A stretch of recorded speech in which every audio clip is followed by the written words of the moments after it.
বিকালে ভাত বসিয়েছি, বসানোর পরে এত জোর ঝড় বৃষ্টি এসছে আমি আর রান্নাঘর থেকে দাবায় উঠতে পারিনি।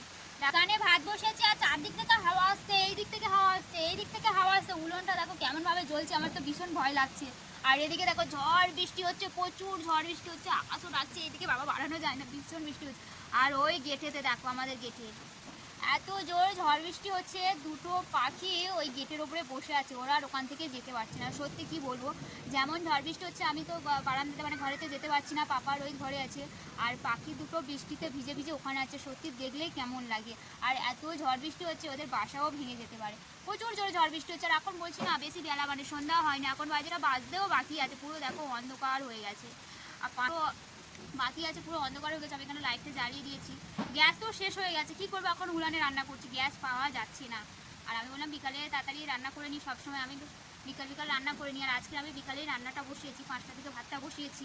আর সেই সময় ঝড় বৃষ্টি শুরু হয়ে গেছে, কী বলবো।